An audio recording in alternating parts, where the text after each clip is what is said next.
세 번째, 동방의 가장 큰 사람이었다라는 것들로 욥을 이야기하는데, 욥기 1장 우리가 3절 말씀 우리가 합독합니다. 그의 소유물은 양이 7,000마리요, 낙타가 3,000마리요, 소가 500결이요, 암나기가 500마리며 종도 많이 있었으니 이 사람은 동방 사람 중에 가장 훌륭한 자라. 아멘.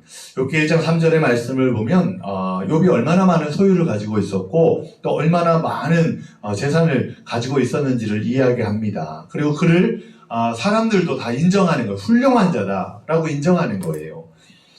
개역개정 성경에서는 훌륭한이라고 번역됐지만 개역 한글판 성경에서는 이걸 큰이라고 번역했어요. 큰 자다 이렇게 번역했어요.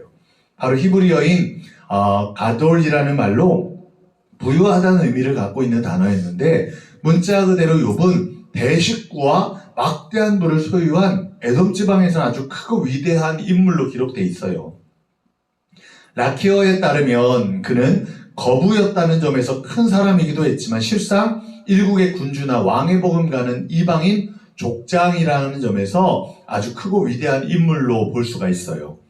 또 욥이 상당히 계명한 사람으로서 학식이 뛰어나고 덕망이 높았고 모든 사람들로부터 존경받고 많은 사람들에게 은혜까지 베푸는 그런 인물이었다는 걸로 볼 수가 있어요.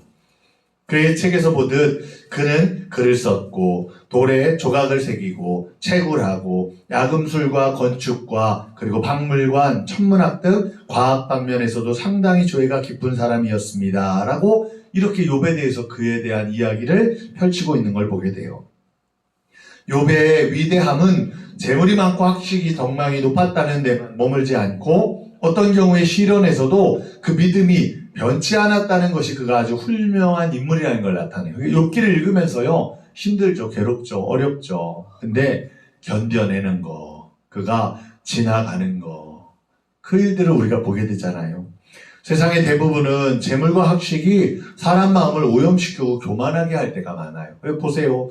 가난할 때는 참 가정도 화목했는데 돈을 많이 벌고 나니까 어때요? 막 불화가 생기기 시작해요. 지금도요, 보세요. 뉴스에 나오는 거 보면요, 자식들이 아버지 돌아가시고 싸우는 이유가 뭔지 아세요? 유산 때문에 싸워요. 유산 때문에. 유산 때문에 싸워요. 저희 애들한테 그랬어요. 우리는 너희에게 줄 게 없단다. 아이들한테 그랬어요. 줄 수 있는 건 예수님밖에 없다. 줄 수 있는 게 없다. 아이들한테도 그렇게 얘기했어요.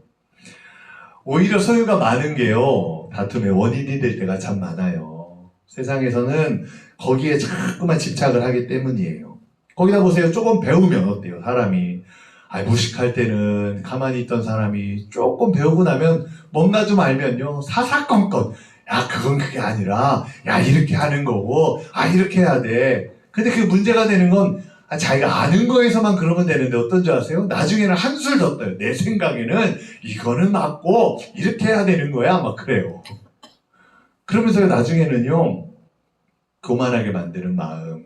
이게 바로 사람에게 때로는 재물과 학식이 주는 오염시키는 마음이에요.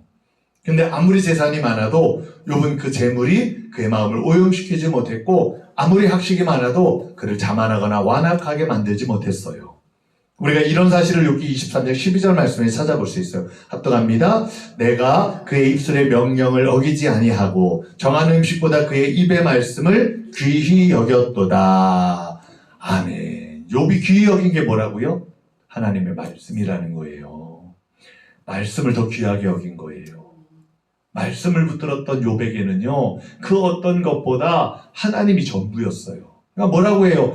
다 가져가셨어요. 하나님이요, 막 자녀들 다 죽게 만들고, 가지고 있었던 재산도 막 한순간에, 막 도적들이 와서 다 뺏어가요. 막 하늘에서 막 우박이 내려가지고 다 불타버리고 없어져요. 막 종들이 와서 이야기하는 거예요.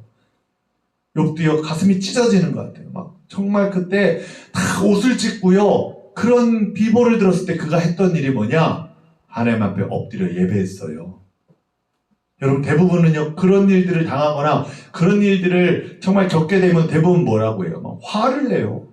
나한테 어떻게 그럴 수가 있냐고. 하나님, 너무한 거 아니에요? 아니, 이런 일들이 어떻게 격갑하게 일어나요? 하면서 화를 낼 거예요. 분노할 거예요. 근데요, 욥도 찢어지는 가슴에, 그러니까 막 옷을 찢었대요. 그러면서 하나님 앞에 엎드려서 예배 드렸어요. 그러면서 뭐라고 고백하는 줄 아세요? 알몸으로 왔으니 알몸으로 가지 않습니까? 여러분, 이 땅 위의 것들 다 빌려 쓰는 거예요. 빌려 쓰는 거. 우리가 여러분, 내 것인 게 하나도 없어요. 하나도. 우리 몸, 여러분, 빌려 쓰는 거예요. 몸 가지고 하늘 날아가는 게 아니에요. 다 놓고 가야 돼요. 주님 앞에 우리의 영혼이 올라가는 거잖아요. 이 땅 위의 것들 하늘에 가져갈 수 있는 거 아무것도 없어요. 그래서 그런 이야기 있잖아요. 또 부자가 죽어서 나와 함께 이 재산을 금으로 바꿔가지고 나랑 묻어달라고. 아까워서 못 가겠다고. 그래서 유언대로 묻어줬대요. 다 팔아가지고 금덩어리로 다 요즘 뭐 금막 바, 골드바 그죠? 팔죠. 막 홈쇼핑 서서 팔더라고요. 지금 다 해서 묻어줬대요. 그 사람이 눈을 딱 떠보니까 죽어서 보니까 배낭이 하나 매져 있는 거예요. 뭐가 들었나 봤더니 금덩어리가 막 그냥 들어. 야, 그래, 내가 이 재산 가지고 가야지. 막 메고 낑낑 막 천국까지 올라갔대잖아요. 그랬더니 베드로가 기다리고 있어요, 문 앞에서. 보니까 뭘 끙끙 메고서 막 올라오는 거예요, 천국까지. 뭘 갖고 왔어? 물으니까 이게 얼마나 귀한 건지 아냐고. 내가 세상에서 열심히 정말 모은 거라고 하면서 다 보여주는데 금덩어리잖아요. 그랬더니 베드로가 하는 말이 왜 천국 보도블록을 가져왔어? 하고 딱 천국문을 열어주는데 천국은 금덩어리 보도블록이 깔려있다는 거예요. 아무 쓰잘데기 없다는 거예요. 세상에서 귀하다고 했던 것들, 맛있다고 했던 것들, 여러분 천국에 비하면 아무것도 아니겠죠. 거기서 맛볼 수 있는 거에 비하면 아무것도 아니겠죠. 근데 그럼에도 불구하고 이 땅에서 그런 것들을 통해 주님이 주시는 은혜는 뭔지 아세요? 우리도 그런 기쁨을 천국 가면 또 누릴 수 있다는 걸 맛보게 하시는 거예요. 맛보게 하시는 거. 그래서 이 땅 위의 일들은 천국의 그림자다라고 이야기를 해요. 여기서 우리가 누릴 수 있는 것들은 한정적이지만 그러나 하나님 우리에게 주시는 고유한 기쁨과 은혜가 있어요. 근데 천국에 비하면요, 그건 아무것도 아닌 거예요. 욥은요, 거기에 마음을 두었어요. 내가 아무것도 없이 태어나서 다시 아무것도 없이 주님 나라 가는 인생인데, 그러면서요, 그의 소유에 그것들을 두지 않았던 걸 보게 돼요. 그리고 말씀 붙들었죠. 그게 그를 신앙의 위인으로서 그를 평가하게 만드는 이유가 되었다는 사실이에요. 네 번째는요, 겸손한 가정의 제사장이었어요. 욥기 1장 4절 5절 우리가 합독합니다. 그의 아들들이 자기 생일에 각각 자기의 집에서 잔치를 베풀고 그의 누이 3명도 청하여 함께 먹고 마시더라. 그들이 차례대로 잔치를 끝내면 욥이 그들을 불러다가 성결하게 하되 아침에 일어나서 그들의 명수대로 번제를 드렸으니 이는 욥이 말하기를 혹시 내 아들들이 죄를 범하여 마음으로 하나님을 욕되게 하였을까 함이라. 욥의 행위가 항상 이러하였더라. 아멘. 그 가정을 이끄는 제사장과 같은 자. 그래서 하나님 앞에 범죄했을 때 내 자녀들이 혹시 죄를 저질렀을지 모르는 것 때문에 하나님 앞에 예배를 드렸대요. 그런 일들을 가지고 다 하나님 앞에 다시 고백하고 회개했대요. 바로 그걸 말씀하는 거예요. 욥의 가정은 욥과 그의 아내 그리고 10남매 합치면 모두 12명이에요. 욥의 가정 생활의 특징은 끊임없는 예배에 있었어요. 예배. 그는 과거를 돌이켜서 하나님의 축복을 계수해보고 나서 감사의 제사를 드린 게 아니라 매일의 일상적인 일과로 하나님 앞에 예배를 드리는 거예요. 여러분, 옛날에 주어진 것 때문에 예배하는 거 아니에요. 오늘을 살기 위해 예배 드리는 거예요. 오늘을 우리가 주님 앞에 나아가기 위해 예배 드리는 거예요. 그래서요, 하나님 주시는 은혜의 먹거리를 우리가 먹어야 되는 거예요. 그게 예배가 주어지는 건데 욥은 그렇게 살았대요. 그래서 욥은 아들들이 날마다 생일잔치를 하고 난 뒤 어떻게 했는지 보면 알 수 있는데 욥의 아들, 딸들이 다 커서 생일이 되면 형제들을 각기 자기 집에 초청해서 잔치를 베풀어요. 이렇게 그들은 서로 사랑의 교제를 나누고 풍성한 잔치를 열고 먹고 마시고 즐겼는데 근데 잔칫날이 지나고 나면 욥이 다음날 10남매를 불러다가 자녀 수만큼 재물을 준비해서 번제를 하나님 앞에 드리는 거예요. 하나님 앞에 감사도 드리고 잘못한 일이 있다면 회개도 드리고 그렇게 하나님 앞에 제사장으로서 매일마다 하나님께 희생제사를 드리며 예배를 드렸던 걸 보게 돼요. 번제는요, 제사 중에서 가장 역사가 오래된 제사예요. 그리고 까다롭고 손이 많이 가는 게 번제예요, 번제. 그래서 이 구약의 말씀들을 보면 번제에 대한 이야기를 하면서 번제를 드리잖아요. 어떻게 드려요? 재물을 끌고 오면 저 출애굽기 말씀이나 민수기 말씀들을, 신명기 말씀들을 뭐 어떻게 해요? 그 위에 안수하게 해요, 안수하게. 그 끌고 온 사람이 안수를 해요. 제사장과 함께. 안수하면서 거기에 뭐예요? 내 죄를 다 이 재물에게 다 담당시키는 거예요. 그리고 나서 보면 어떡하냐? 끌고 온 사람이 재물을 죽여요. 내 죄 때문에 죽는 거예요. 내 죄 때문에 이 소가, 이 양이 죽어가는 거예요. 그래서 그렇게 죽이고 그냥 죽이는 걸로 끝나는 게 아니에요. 거기에 보면요, 각을 띄고 다 잘라낸다는 거예요. 그 다음 피를 다 다시 한 곳에다 모으고 그렇게 해가지고 구분을 한 다음에 제사장한테 드리면 제사장이 그것을 번제로 올려드렸어요. 마찬가지로요, 번제라는 건 정말 손이 많이 가는데 그렇게 하나님 앞에 정성스러운 제사를 드렸다는 거예요. 정성스러운 예배를 드렸다는 거예요. 그래서 욥은요, 항상 그렇게 하나님 앞에 그렇게 예배하는 바로 제사장으로서의 일들을 또 감당했는데, 제물을 드릴 때 제물은 이와 같이 흠이 없는 것으로 드려지는 거잖아요. 그래서 우리가 하나님 앞에 그렇게 제물이 되라고 말하는 건 우리가 회개해야 되고, 우리가 흠이 없이 깨끗하게 주님 앞에 매일같이 우리의 일들을 하나님 앞에 아뢰어야 하는 자라는 것을 깨닫게 돼요. 욥은 가족을 사랑했고 전 가족이 모두 하나님 앞에서 범죄하지 않고 하나님을 높이고 그를 사랑하고 살아가기를 원했어요. 그래서 다른 어떤 것보다 두려워한 건 그의 아들들이 하나님을 욕되게 했을까봐. 그래서 그는 혹시 내 아들들이 죄를 범하여 마음으로 하나님을 욕되게 하였을까라고 말하고 있는 거예요. 욥이 이렇게 그의 아들들이 하나님을 배반하고 욕되게 할 수 있는 가능성을 생각하고는 결국 아들들을 불러다가 예배하는 것들, 하나님 어떻게 섬기는 걸 훈련시키고 하나님 앞에 그렇게 나아가는 걸 가르치는 거예요. 그래서 여러분, 우리가 그래요. 우리의 자녀들도 마찬가지고 다른 사람들에게도 마찬가지고요. 여러분, 말로 가르치는 게 아니에요. 삶으로 가르쳐야 돼요. 삶으로. 저희 교회에 오신 성도님이 계시는데 그 성도님이 원래 장로교회, 다른 큰 장로교회를 나가셨는데 나갈 때는 설교가 안 맞아가지고 안 나가지는 거니까 우울증이 있어요. 우울증이 있어서. 그래서 갔는데도 설교가 안 맞으니까 자꾸 머리가 아프고 안 듣게 되는 거예요. 그러니까 교회를 안 가요. 근데 거기에 큰 장로교회니까 거기에 막 이제 아동부도 있고 다 시스템이 있잖아요. 애들은 거의 보내는 거예요. 애들은 보내면 그래 거기 선생님도 계시고 시스템도 있고 하니까 아이들 잘 신앙교육이 되겠지. 애들은 신앙교육으로 키워야 된다는 마음이 있는 거예요. 속에는. 자기는 정말 그러는데. 그래서 글로 보냈어요. 근데 글로 보냈는데 나아지지가 않아요. 자기의 모습이. 점점 우울증이 심해지고 그래서 이제 저희 교회 권사님이 있는데 권사님한테 와가지고 이제 아는 언니였던 거예요. 언니한테 와서 이런저런 상담을 하다가 교회 너 안 나가면 안 된다. 예배 드려야 된다. 그러니까 우리 교회 한번 와서 한번 예배 드려봐라 하고 데리고 온 거예요.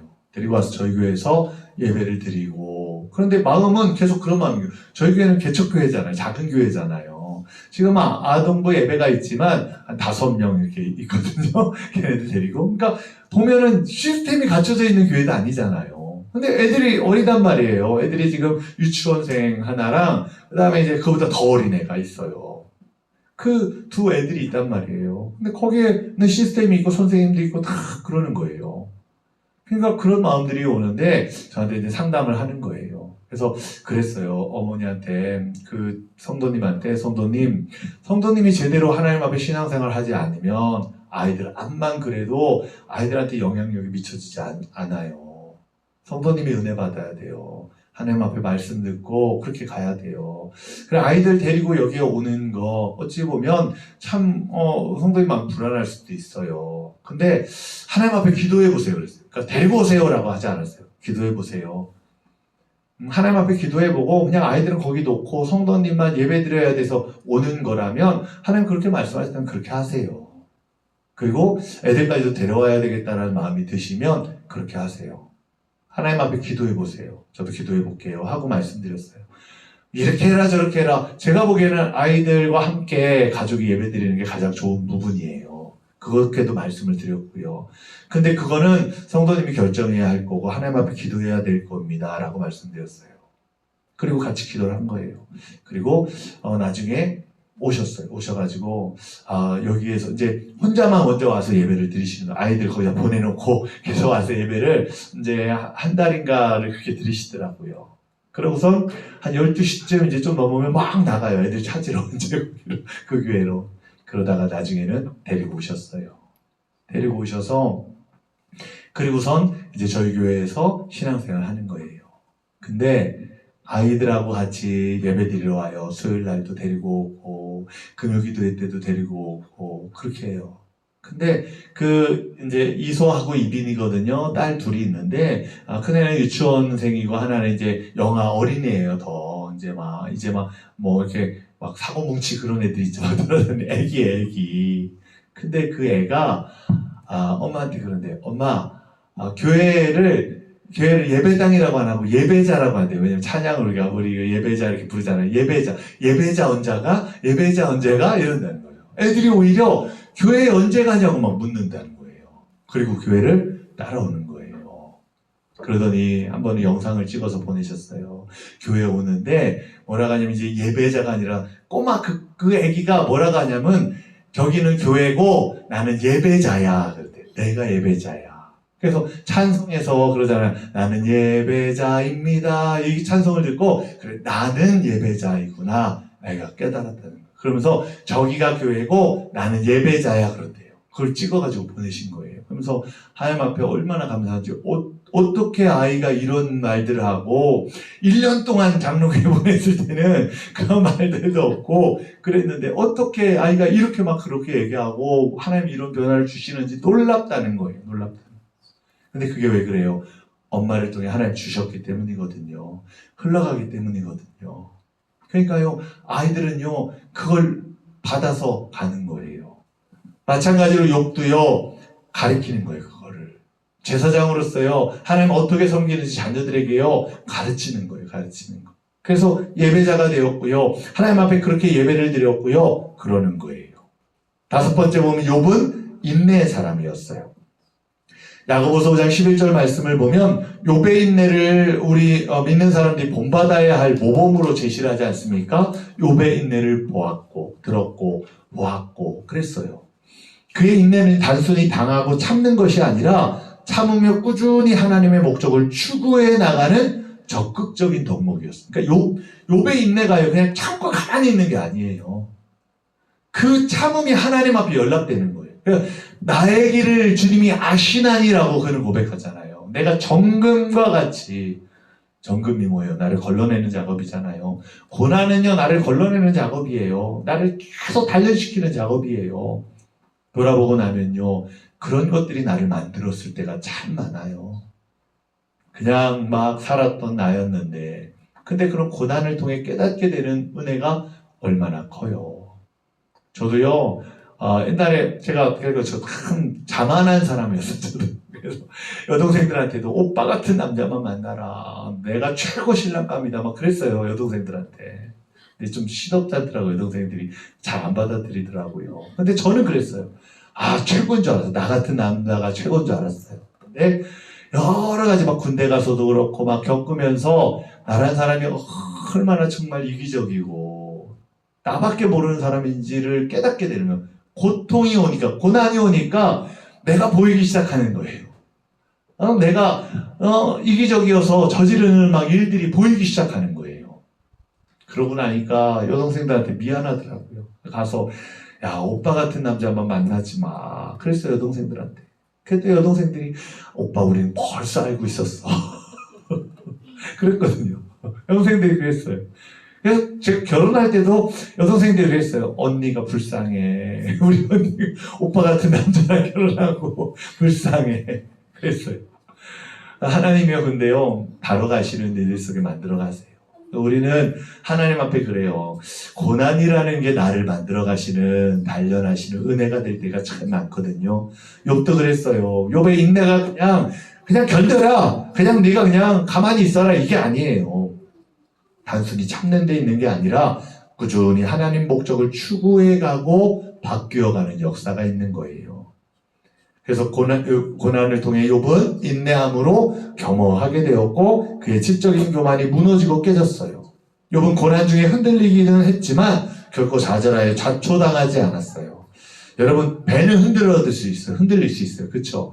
바다 한가운데 똑바로 가는 배는 없어요. 흔들려요. 흔들릴지라도 여러분, 파선하지 않으면 돼요. 그 배가 끝까지 항구에 도착할 때까지, 믿음의 항구에 도착할 때까지 우리는 돛을 붙잡아야 돼요. 찢어지지 않도록 그 돛을 붙잡고 성령이 이끄는 바람을 통해서요, 그 항구까지 나아가야 돼요. 바로 욥은요, 그렇게 행한 거예요. 인내했어요. 힘들죠. 막 폭풍우가 몰아쳐서 배를 흔들어 놓고 막 그가 붙들고 있는 이 믿음의 정말 돛대를 놓기를 바라는 거잖아요. 친구들이 와서도 놔라, 그냥 놔. 놓고 그냥 너 물에 빠져 죽어. 그러는 거잖아요. 그런데도 놓지 않는 거예요. 그래서 야고보서 5장 7절 9절에서는요. 야고보는 농부의 인내를 배우라고 권면했어요. 농부의 인내를 보세요. 농부는 인내해요. 씨 뿌리고 인내해요. 왜 인내해요? 결실을 맺을 날을 알기 때문에. 분명히 추수 때에는요, 결실을 맺으니까 인내하는 거예요. 이처럼 욥은 온전하고 정직한 사람으로 그의 온전과 정직성으로 하나님에 대한 경외와 악으로부터 떠남의 삶이 되었어요. 온전과 정직성, 이것이요, 악을 떠나는 데 있어서 가장 중요하게 우리가 붙들고 가야 하는 거예요. 하나님 앞에 온전하기 위해 어떻게 하라고 했죠? 회개해야 된다고 했어요. 회개. 내가 온전한 건 아니에요. 그런데 회개한다는 거 뭐예요? 계속해서 하나님 앞에 고침받는 거예요. 하나님 앞에 계속해서 나의 죄를 아뢰고 다시 돌이키는 거예요. 그리고 나서 정직성이 뭐예요? 죄를 끊어낼 수 있는 게 정직성이에요. 내가 안 가져갈지언정 이 일들은 주님이 기뻐하지 않는 거지 라면 하지 말아야 되는 거죠. 그게 정직성이에요. 근데 참 쉽지가 않아요. 살면서.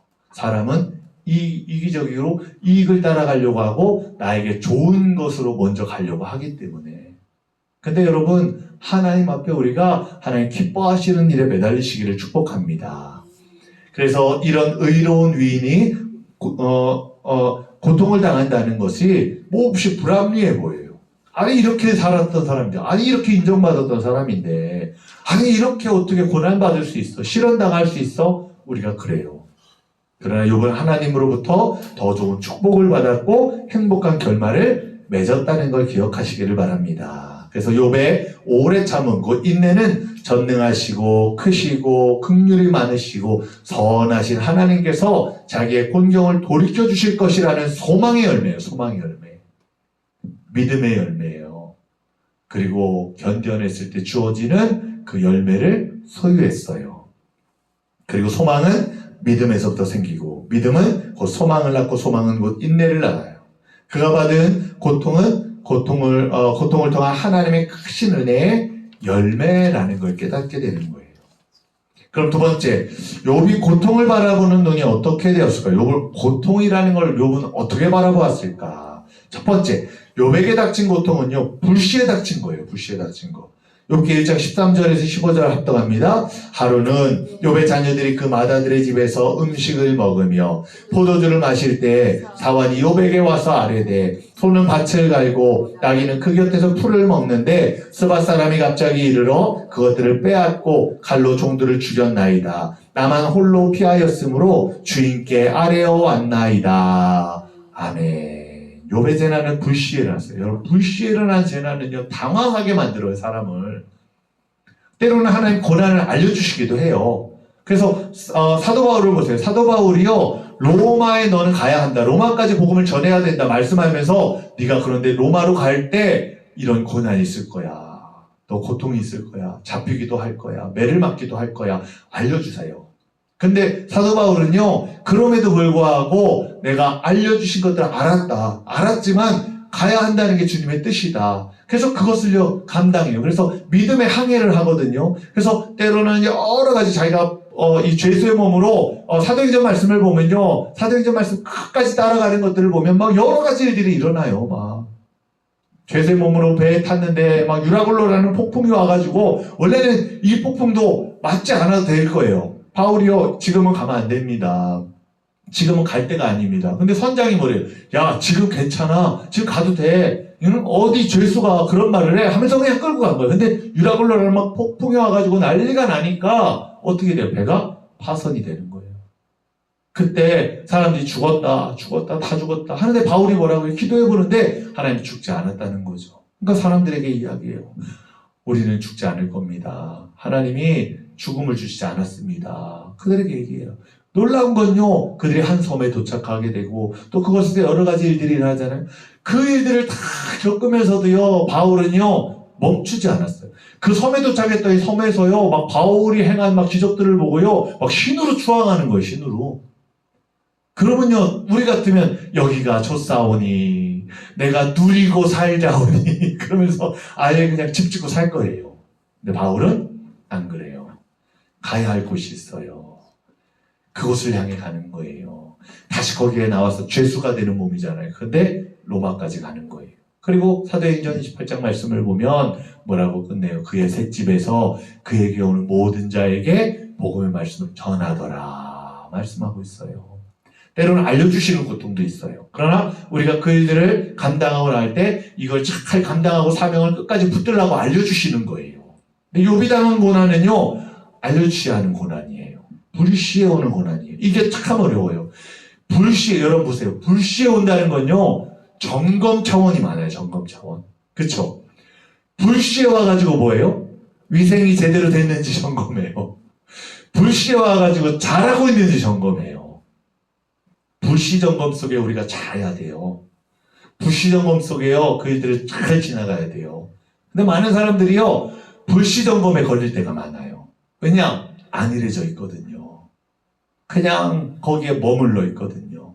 근데 불시의 재난이 왔어요. 그래서 13절 말씀에 보면 하루라는 말과 15절에 갑자기라는 말이 암시하는 게 뭐예요? 정말 무섭게 몰아붙여대는 재난이요, 욥에게 닥친 거예요. 하루아침에 날벼락이 떨어졌어요. 또한 여기에 보면 스밧 사람이 나타나서 나귀와 소를 빼앗고 종들을 죽이는 참사가 일어나요.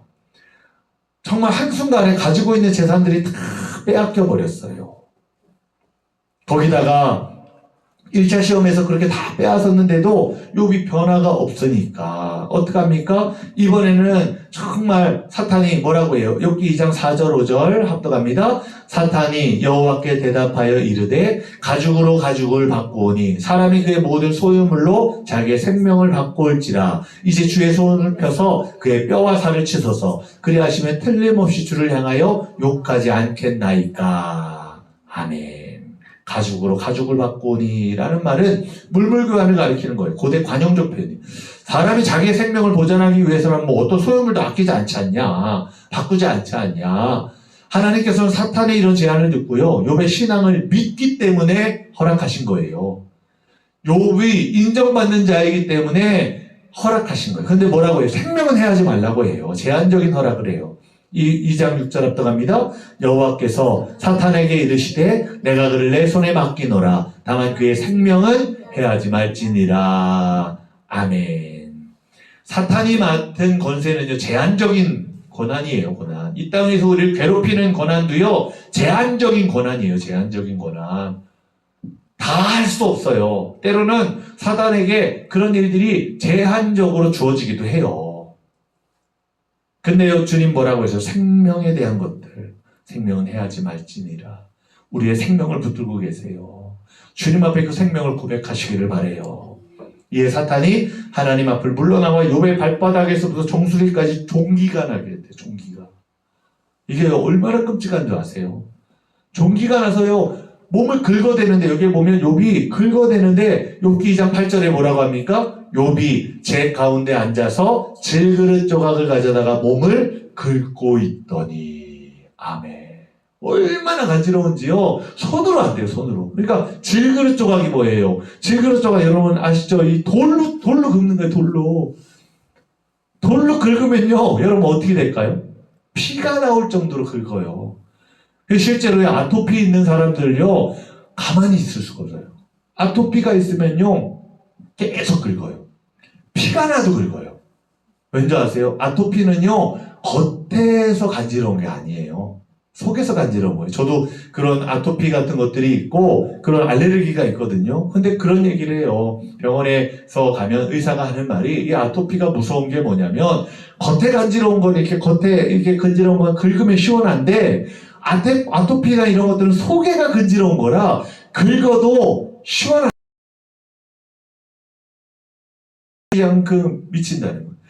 얼마나 온몸이 고통스러운지 실그릇 조각 가져다가 몸을 긁어대고 있는 거예요. 막 온몸 피투성인 거예요. 그러니까 그렇게 욥은요 긁으면서도 고통스럽고 근지러워서 고통스럽고 피가 나서 고통스럽고 정말 그런 거예요.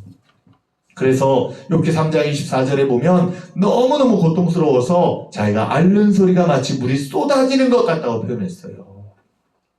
욥기 7장 4절 말씀에서도 욥이 밤새도록 잠을 자지 못하고 불면증에 시달리고 있고 7장 5절 말씀에서는 피부가 갈라지고 종기에 구더기가 우글거리고 살갗이 쉴 새 없이 골마 터지고 있다는 표현을 하는 거예요.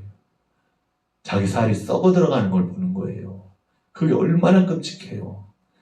거기다 욥기 19장 17절 말씀에서는 숨을 쉴 때 지독한 악취가 나서 아내가 돌아 누워버릴 정도라고 묘사하고 있어요.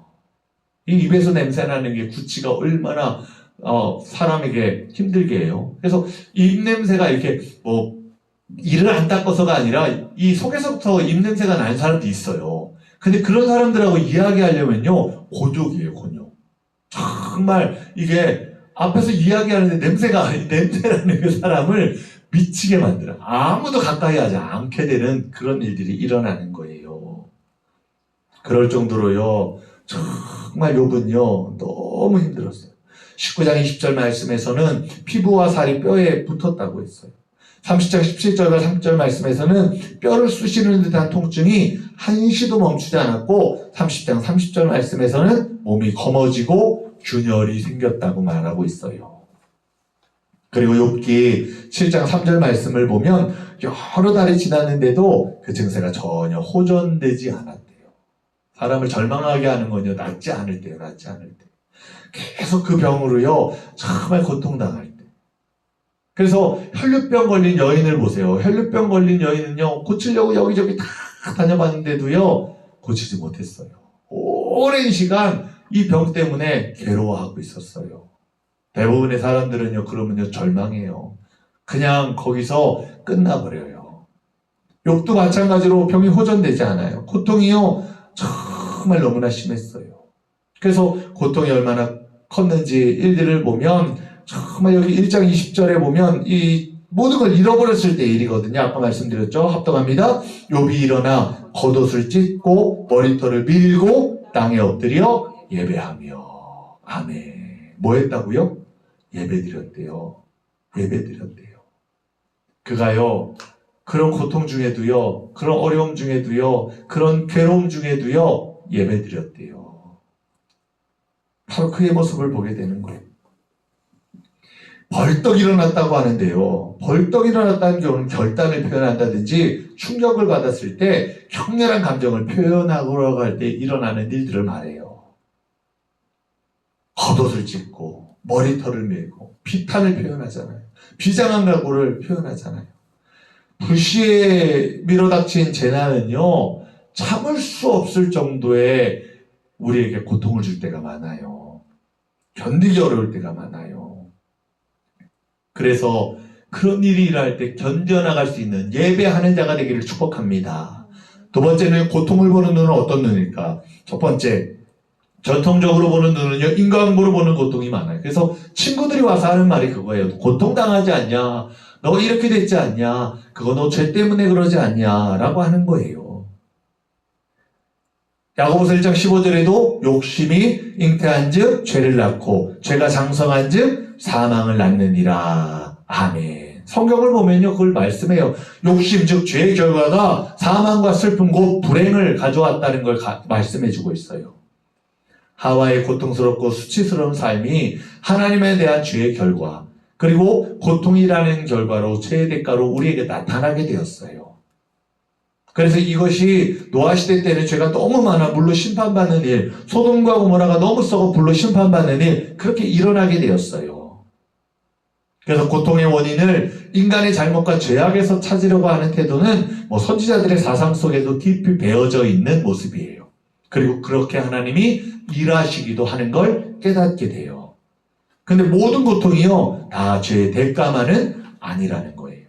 그래서 그 고통의 일들을 잘못 깨달을 때, 잘못 생각할 때 우리는 엉뚱한 걸 묻는 거예요. 보세요. 마태복음 13장에 보면, 예수님의 제자들이요, 13장에 보면, 맞죠? 13장에 보면 24절 25절에 뭐라고 말씀하지 합독합니다. 예수께서 그들 앞에 또 비유를 들어 이르시되 천국은 좋은 씨를 제밭에 뿌린 사람과 같으니 사람들이 잘 때 그 원수가 와서 곡식 가운데 가라지를 덧뿌리고 갔더니. 그래서 우리의 삶은요, 원수가 와서 가라지를 뿌리는 삶이에요.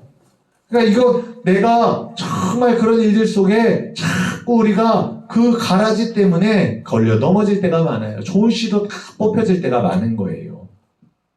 그런데 그렇다고 해서 다 정말 우리가 잘못한 일 때문에 다 이 일이 일어나는 거냐? 그건 아니라는 거죠. 공간복음에 보면 제자들이 물어요.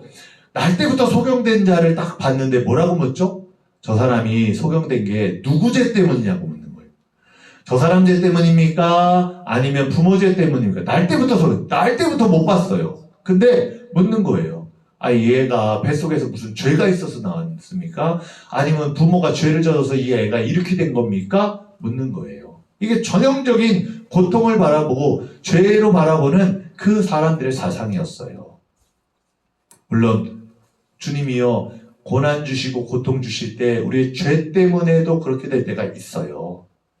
근데 그렇다고 해서 다 그걸로만 보면 안 된다는 거예요. 예수님은 뭐라고 했냐? 이 사람의 일들을 통해 하나님 영광 받으시려고 한다고 말씀하셨어요. 제자들에게. 하나님의 뜻이 어디에 있는지 알지 못해요. 그래서 모든 걸 그렇게 보면 안 된다는 걸 깨달아요.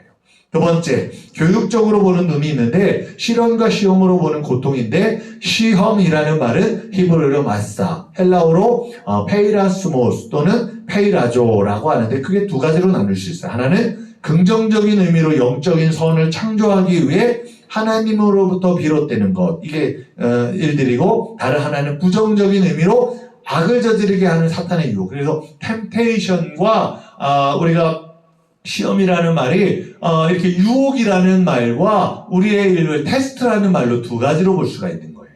그러니까 시험이 올 때 이 일들이 유혹으로 오는 건지 아니면 내 믿음을 시험해 오려고 하시는 건지 우리가 구별하고 분별할 줄 아는 눈이 있어야 되는 거예요.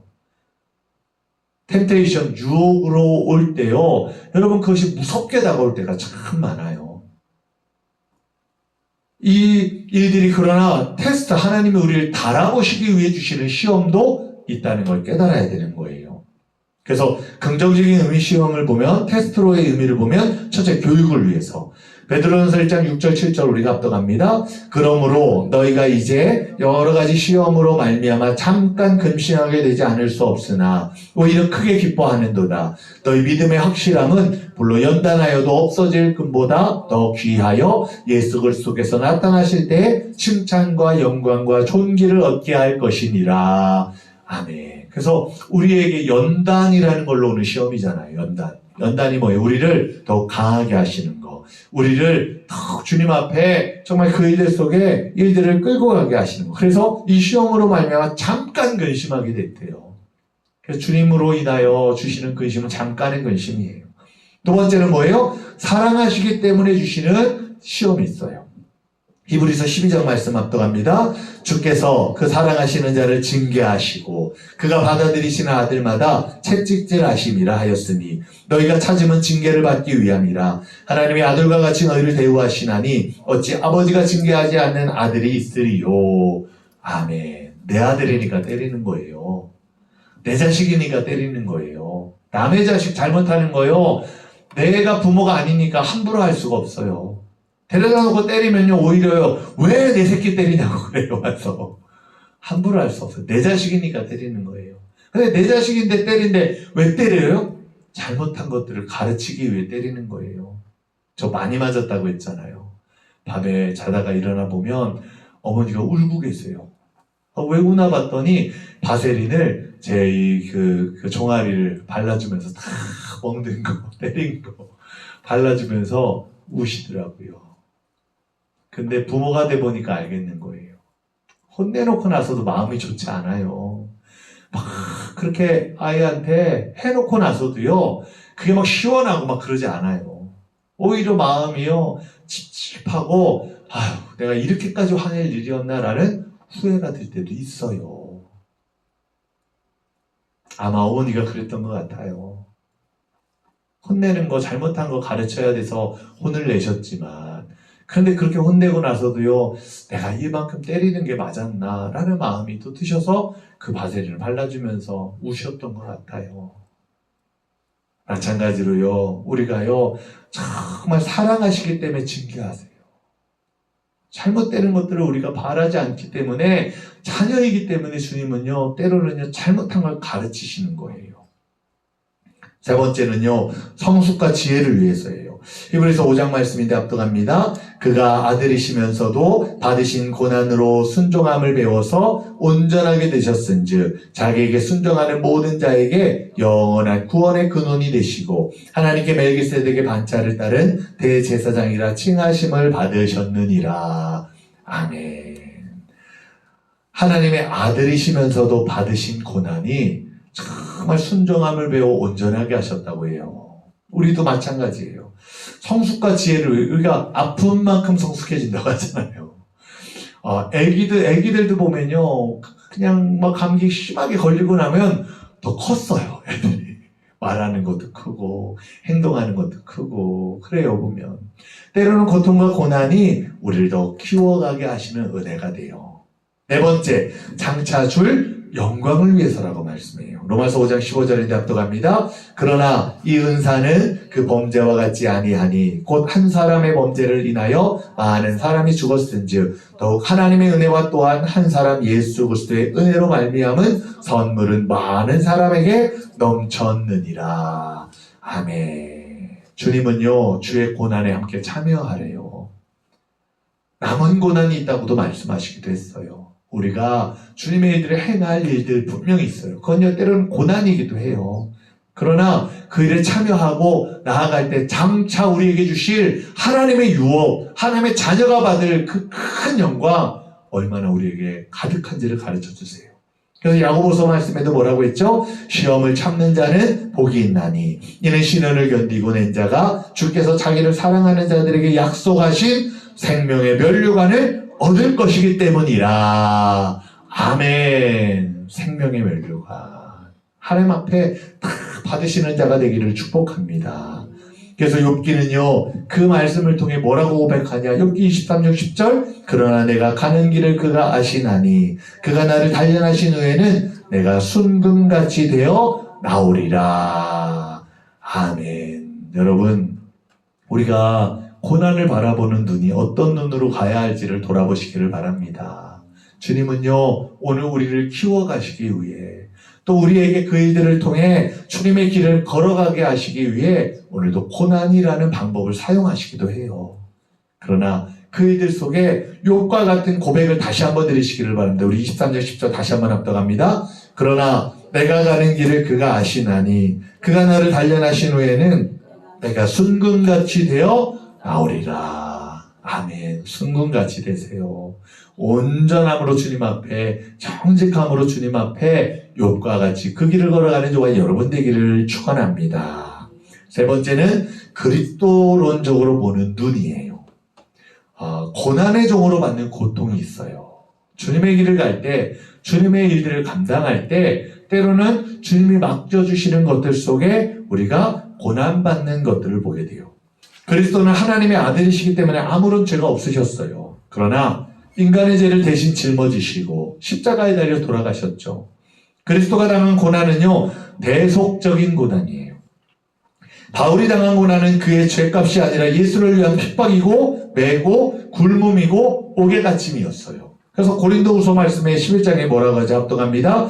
그들이 그리스도의 일꾼이냐 정신없는 말을 하거니와 나는 더욱 그러하도다. 내가 수고를 넘치도록 하고 옥에 갇히기도 더 많이 하고 매도 수없이 맞고 여러 번 죽을 뻔하였으니 유대인들에게서 40에서 하나가만 매를 5번 맞았으며 3번 태장으로 맞고 1번 돌로 맞고 3번 파선하고 일주야를 깊은 바다에서 지냈으며 여러 번 여행하면서 강의 위험과 강도의 위험과 동족의 위험과 이방인의 위험과 시내의 위험과 광야의 위험과 바다의 위험과 거짓 형제 중의 위험을 당하고 또 수고하며 애쓰고 여러 번 자지 못하고 줄이며 목마르고 여러 번 굶고 춥고 헐벗었노라. 아멘. 여러분, 바울이 자랑하려고 이거 이야기한 거예요? 아니에요. 믿음의 행진, 다시 말하면 믿음의 항해를 하고 있는 거예요. 이거 다 당한 게 뭐 때문이라고요? 누구 때문이라고요? 예수님 핍박받으신 십자가 그거 붙들려는 것 때문이라는 걸 말하는 거예요. 그리고 그거가 자기에겐 아무런 상관이 없다고 말하는 거예요. 그렇게 당하는 게 주님 앞에 오히려 감사가 되고 영광이 되고 내가 이제 주님을 위해서만 살겠습니다라고 고백하는 이유가 되는 거예요. 때로는요, 여러분, 의를 위하여 받는 핍박이 있어요. 주님 일을 감당하는데 정말 예수님을 전하는데 또한 예수님 믿고 사는데 당하는 고난들이 있는 거예요. 예수님께서는 의를 위하여 핍박받는 자가 복이 있다고 말씀하셨죠. 마태복음 5장 10절 의를 위하여 박해를 받은 자는 복이 있나니 천국이 그들의 것이니라. 아멘. 의를 위하여 핍박받는 자 되기를 축원합니다. 우리가요, 내가 지은 죄 때문에 핍박받는 거 그건 당해도 싼 거예요. 아까 얘기한 것처럼. 당해야 되는 거예요. 내가 나를 깨닫게 하려면. 근데 의를 위하여 핍박받는 건 감사하세요. 아, 내가 예수를 잘 믿고 있구나. 예수님 앞에 잘 그를 따라가고 있구나. 주님 앞에 그렇게 행하고 있구나. 그래서요, 제가 그래요. 목회자가 되는 일들을 왜 십자가 길이라고 하셨을까? 저 어머니가 그랬거든요. 제가 신학교 갈 때 어머니 아버지한테 저 신학교 가려고 합니다. 그랬더니 아버지는 저를 위아래를 훑어보면서 네가? 라고 말씀하셨고 목사는 아무나 되냐? 그렇게 하셨고 그리고 일주일 후에 가족회의를 하자 하고 기도해보고 다시 그때 얘기하자고 일주일 후에 다 가족들 여동생들하고 엄마 아버지 뭐 하고 이야기를 하는 거예요. 신학교 가야 할 것 같아. 제가 가려고 합니다. 그때까지는 제가 선생님 된다고 학원 강사하면서 대학을 졸업을 앞두고 있었고 이제 교육대학원 가려고 준비를 하고 있었어요. 교육대학원 가서 수학 선생님이 되려고 그렇게 준비하고 수학 선생님 강사로 학원 강사를 하고 있었고요. 애들. 근데 그렇게 갑자기 아이나라에 와서 신학교 간다고 딱 한 달 남기고 신학교 시험 보기 한 달 남기고 원서 쓴다고 그렇게 왔으니 얼마나 부모님도 그래요. 어머니가 그러는 거예요. 왜 네가 십자가 길 가려고 하냐. 그냥 가만히 있으면 아버지가 사립고등학교에 계셨기 때문에 가만히 있으면 아버지가 백서서라도 너 선생님 되게 할 수 있는데 제가 한번 임용고사 봐서 떨어질지라도 또 그냥 사립고등학교로 선생님 될 수 있는데 왜 네가 십자가 길 가려고 하냐 그러는 거예요. 왜냐? 십자가 길이라고 왜 그래요? 고통이에요. 고난이에요. 어떤 사람들은요, 목사가 막 좋은 줄 알아요. 어떤 사람들은 막 목사가 되면 무슨 대단한 영광, 사모, 영광 이런 줄 알아요. 실제로요, 예전에 저희가 그 무주에서 개척하고 수요일날 어떤 청년하고 자매가 왔는데 예배를 드리고 나서 차 한잔 마시는데 그러는 거예요. 실은 제가 전도사입니다. 이제 신학교 졸업을 앞두고 있는데, 이제 청년인데 결혼할 사람인 거예요. 근데 심란한 거예요. 자기가 목회를 계속 해야 되냐 말아야 되냐. 근데 물어봤어요. 왜 신학교 갔습니까? 물어봤어요. 그랬더니 아버지가 목사님인 거예요. 그 다음에 알고 봤더니 그 작은 아버지가 저 작은 아버지인가가 저희 이제 지방에 이제 있는 전주 지방인데 전주 지방에 또 큰 교회 목사님을 맡고 있는 거예요. 아버지도 목회가 큰 교회 하고 계시고. 그러니까 물어봤더니 그러는 거예요. 아버지하고 삼촌을 보면서 삼촌인가 그 아버지하고 작은 아버지를 보면서 목사가 막 대접받는 것만 보는 거예요. 큰 교회니까 막 성도님들이 막 목사님 막 그러고 막 그 다음에 맨날 좋은 거 막 많이 대접하고, 신방, 대신방 같은 거 하면 막 좋은 거 대접하고, 어릴 때부터 큰 교회에서 그것만 보니까, 목사에 대한 이 인식이 잘못된 거예요. 신학교를 갔죠. 신학교를 막상 갔는데, 그게 그래요? 전도사를 하면서도 그래요? 안 그러잖아요. 근데 이게 이제 거기서 고민이 되는 거예요. 그래서 기도해 보세요. 그랬어요. 제가 답을 드릴 수 있는 건 없는 것 같아요. 내가 하나님 앞에 정말 부름받은 자냐, 소명이 있냐, 하나님 앞에 정말 그냥 그것 때문에 갔다면 그거는 목회를 하지 말아야 되는 것 같다. 그 길은 아닌 것 같다. 근데 하나님 신학교 가게 한 것까지는 그렇다고 하면 소명이 있는 거라면 그 소명을 찾아라. 하나님 왜 불러주셨을까? 그럼 이 일을 내가 감당할 만하냐? 이거에 대한 것들을 기도해봐라. 하고 기도해줬어요. 기도해주고 보냈어요. 그 어떻게 됐는지 몰라요. 그 이후에. 그런데 많은 사람들이요, 헛된 것을 바라보고 나가는 경우가 많아요. 예전에도요, 제가 대전에서 부목사 할 때 청년 중에 하나는 저보다 나이가 많아요. 근데 결혼을 안 하고 있는 거예요. 왜 안 하냐? 자기는 사모가 꿈이래요. 사모가 꿈. 그래가지고 사모가 꿈인데 주변에서 소개를 시켜주는 거예요. 여기 전도사님인데 한번 만나봐라 하고 소개시켜주는 거예요. 근데 왜 안 이어지냐? 시덥잖은 거예요. 전도사가 얼마나 뛰어나겠어요. 뭘 뛰어나겠어요. 시덥잖죠. 전도사가 얼마큼 신실하겠어요. 아직 훈련받고 있는 과정 중에 있는 사람인데 뭐가 그러겠어요. 그러니까 사모를 꿈꾸고 있는 사람이 보기엔 얘 뭐야 이렇게 보이는 거죠. 성에 안 차는 거예요. 성에 안 차는 거예요. 지금도 아마 결혼 못했을 거예요 아마. 근데 여러분 그게요, 사모를 그럼 왜 꿈꾸느냐에 대한 것들부터 물어봐야 하거든요. 왜 사모가 되고 싶은지. 근데 보면 똑같은 이유가 많아요. 그게 마치 자기가 사모님들 보니까 막 다른 사람들이 막 사모님 하면서 막 그러는 것들이 오히려 자기에게는 막 좋게 보이는 좋은 것만 보는 거죠. 좋은 것만. 근데 얼마나 힘들어요. 사모가 얼마나 힘들고. 목사님들은 그래도 앞에서 다 이것만 하면 되는데 사모님은 뒤에서 다 나머지 것들을 해야 돼요. 다 해결해야 되고 다 정말 그 일들 속에서 또한 만들어가고 세워가야 되는 거예요. 목사님이 잘 이 목회의 말씀을 전할 수 있도록 뒤에서 그걸 잘 해줘야 목사도 그 일들을 감당할 수가 있는 거예요. 그래서 사모가 얼마나 힘들어요. 저희 사촌 누나도요, 지금 미국에서 목회를 하고 있는데 사촌 누나도 한국에서 이제 매형을 만나가지고 매형하고 결혼을 했거든요. 그 매형하고 결혼해가지고 개척교회 시골에 가서 교회를 하는 거예요. 교회를 하는데 매일 이제 그 어르신들 막 주일마다 밥을 해대는 거예요. 밥을. 뭐 작은 교회니까 맨날 사모가 다 해야 되는 거잖아요. 밥을 맨날 하는데 얼마나 힘들어요. 얼마나 힘들어. 근데 큰아버지도 큰 교회 목사님이셨어요. 근데 사촌 누나가 거기 가서 그렇게 그런 것들을 고생하는 것들을 겪으면서 목회를 배워가는 거예요. 보면 사모가 절대 좋은 게 아니거든요. 고생이 더 많고 힘든 게 더 많고 그런 게 사모의 일들이거든요. 근데 목사의 일들이거든요. 근데 사람들은 마치 다 되어진 막 유명한 목사님들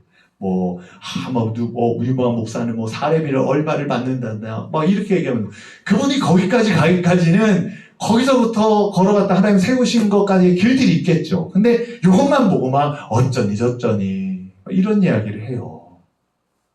근데 엉뚱한 걸 보는 거예요.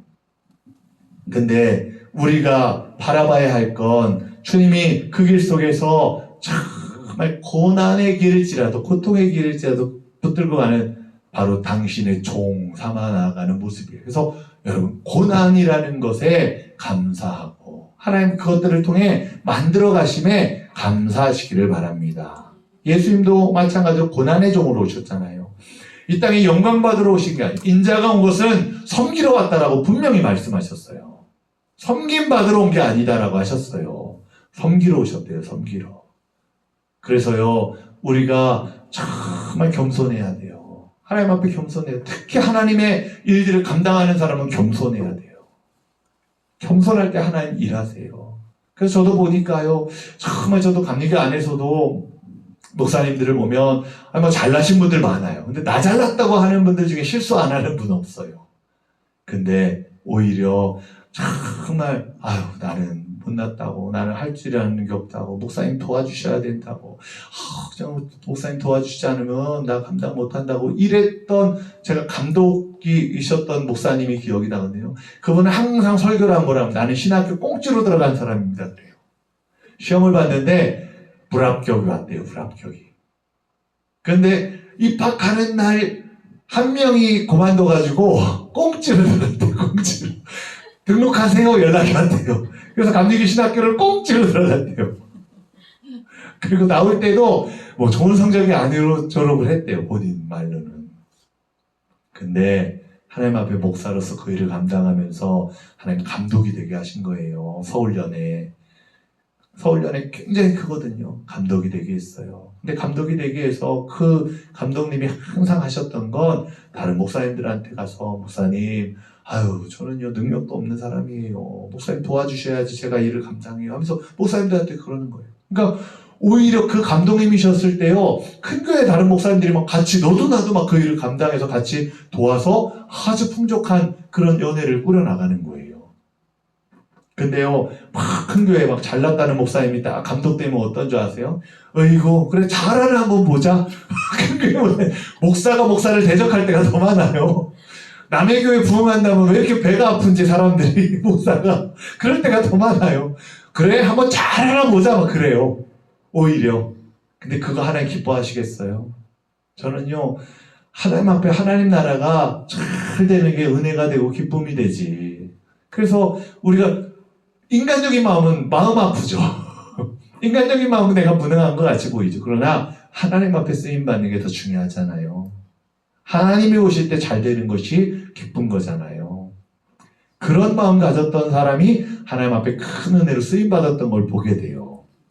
그래서 종의 마음을 갖는 저와 여러분 되기를 축원합니다. 욥도 마찬가지였어요. 아까도 말씀드렸죠. 욥기 1장 8절 다시 한번 합독합니다. 여호와께서 사탄에게 이르시되 내가 내 종 욥을 주의하여 보았느냐. 그와 같이 온전하고 정직하여 하나님을 경외하며 악에서 떠난 자는 세상에 없느니라. 아멘. 저는 이 말씀이 은혜가 되는 게 뭔지 아세요? 주님이 하신 말씀이에요. 주님이. 사탄에게 뭐라? 야 너 봤니? 욥 봤니? 너 돌아다녔다 했다며. 봤니? 욥 봤어? 먼저 꺼내셨어요. 먼저. 그러면서 뭐라고 하는지 아세요? 그와 같이 온전하고 정직하여 하나님을 경외하며 악에서 떠난 자를 세상에 없다. 주님이 인정하세요. 주님이. 세상에 그런 사람이 없어. 주님이 인정하셨어요. 여러분 주님이 인정하는 믿음 되세요. 주님이 인정하는 내 종이 되시기를 축원합니다. 그래서요 우리는 주님의 종입니다가 아니라 주님이 내 종이야 라고 말씀하시는 자가 되어야 해요. 욥은 그럴 만한 가치가 있는 사람이었어요. 욥의 고난을 통해요 우리가 감당해야 할 십자가 돌아보시기를 축원합니다. 자기 십자가를 지고 이 말씀처럼 때로는 주님이 우리에게 말씀하시는 사명의 십자가가 고난의 길이 우리가 따라가야 하는 길이에요. 베드로전서 2장 20절에도 뭐예요? 죄가 있어 매를 맞고 참으면 무슨 칭찬이 있으리요. 그러나 선을 행함으로 고난을 받고 참으면 이는 하나님 앞에 아름다우니라. 아멘. 우리가 인내하는 게 주님을 위해 인내하는 게 주님 앞에 어떻게 된다고요? 아름답대요. 아름다운 고난을 아름다운 인내를 정말 이뤄가는 저와 여러분 되시기를 주의 이름으로 축원합니다. 욥의 고난의 이야기는 바로 그렇게 바라보는 눈은 그런 눈으로 바라보는 거예요. 저와 여러분도요 오늘 우리가 당하는 고난 속에 기도하세요. 분별해야 돼요. 테스트인지 유혹인지. 그리고 테스트라면 통과해야죠. 통과해야만 그 일을요 우리가 감당할 만한 자로 성장하는 거예요. 제가 예전에 흥암교회 저 경기도에서 목회할 때 막 저희 뭐 큰아버지 큰 교회 계시다고 했잖아요. 큰아버지가 너 이제 부목사로 가라. 저거 서울에 종로에 있는 종로교회 거기 목사님이 나랑 동기인데 그 목사에게 내가 얘기해놨다. 부목사고 한다고 하니까 너 거기 원서 내라. 내가 얘기해놨으니까 너 들어가면 되니까 큰 교회 가서 이제 좀 편하게 좀 해. 그렇게 얘기하시는 거예요. 큰아버지가. 조카가 안쓰러운 거예요. 개척교회 하면서 지하에서 정말 성도들 없이 그러고 있는 게 정말 그러신 거죠. 그러니까 그렇게 얘기하시는 거예요. 그래서 기도하는 거예요. 기도하는데 하나님이 응답 주시는 건 아직 아니라는 거예요. 때가 아니라는 거예요. 노목사님한테도 부탁드렸는데 노목사님도 기도해 보면서 아직 아니라는 거예요. 훈련이 안 끝났다는 거예요. 그러면서 하시는 말씀이 여기서 훈련이 안 끝났는데 더 좋은 것 같다고 하나님은 더 센 자를 붙인다고. 더 센 자를 붙여서 더 힘든 훈련을 주신다고. 훈련을 통과해야만 다음이 있는 거예요. 생각해 보세요, 여러분. 우리가 1학년, 그러니까 제 여동생이요, 초등학교 1학년 들어가면서 동화책을 막 술술 읽어요. 집에 동화책이 있는데, 엄마 앞에서 백설공주가 하루는 다 읽은 거예요. 그러니까 엄마는요, 야, 얘는 책을 참 잘 읽는다. 너무 잘 읽는다. 그랬어요. 학교에 딱 들어가서 1년 동안을 딱 지나가는데, 얘가 학교에서 아무 생활이 없어요. 2학년을 딱 올라갔는데 선생님이 어머니 면담 좀 오셨으면 좋겠습니다. 그러는 거예요. 면담을 갔대요, 어머니가. 그랬더니 선생님이 그러더래요. 아이가 글을 못 읽습니다. 그러더래요. 어머니가 그러대요.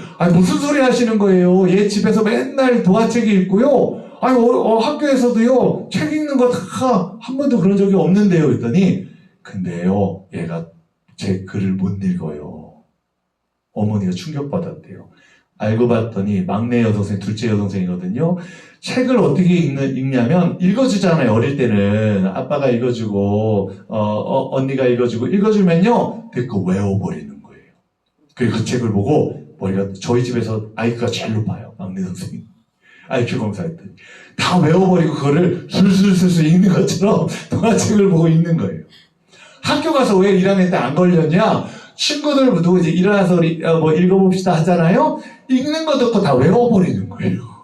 그래서 읽어보라고 하면 그 부분 보고 그냥 하는 거예요. 선생님 몰랐던 거예요. 근데 2학년에 딱 올라가 보니까 어때요? 뽀르기 나는 거예요. 그게 나는 거예요. 왜냐? 이 글을 못 읽는 애가 2학년에 올라가면 뭐예요? 더 어려운 것가 왔는데 이제는요 못하는 거예요. 못하는 거. 실력이 있는 사람이 2학년에 올라가야 그걸 감당하지. 실력 없는 사람이요 다 하는 척만 해가지고 넘어가면요 다음 단계 가면요 여지없이 무너져요. 여지없이 바닥으로 곤두박질 쳐요. 그래서 우리는 테스트를 통과해야 돼요. 욥과 같이 통과하는 자가 되기를 주의 이름으로 축원합니다. 그래서 이 말씀이 우리에게 중요한 이유가 바로 고난을 보는 눈, 고통을 바라보는 눈, 그것이 우리에게 있기 때문이라는 거예요. 저와 여러분이 욥처럼 주님 앞에 정말 내 종이라고 여겨지는 저와 여러분 되기를 축복합니다. 우리 기도하겠습니다. 하나님, 욥기의 말씀 속에 지혜의 일들을 돌아봅니다. 우리가 붙들고 있는 지혜라는 게 세상의 지식일 때가 많았습니다. 가지고 있는 물질이었고 내 권세, 정말 권력이었다라고 생각할 때가 많았습니다. 그러나 욥은 오히려 고난당할 때 주님 앞에 지혜를 얻었습니다. 고난당할 때 주님 주시는 길을 깨달았습니다. 주님이 욥과 같이 오늘 우리를 다뤄가실 때 우리가 고난에 대해 제대로 된 눈을 가지고 바라볼 줄 아는 저희가 되게 인도하여 주시옵소서. 내 종이라고 말씀하시는 것처럼 주님께 그렇게 부름받는 자가 되게 하시고 그 일을 위하여 오늘도 우리 자신을 돌아보며 하나님 앞에 우리 자신을 깨끗하게 하고 예배하며 주님을 따라가는 주님의 자녀가 되게 인도하여 주시옵소서. 돌아가는 발걸음도 함께 하실 줄 믿사오며 우리 주 예수 그리스도 이름으로 기도드렸사옵나이다. 아멘. 네, 감사합니다. 안녕히 들어가시기 바랍니다.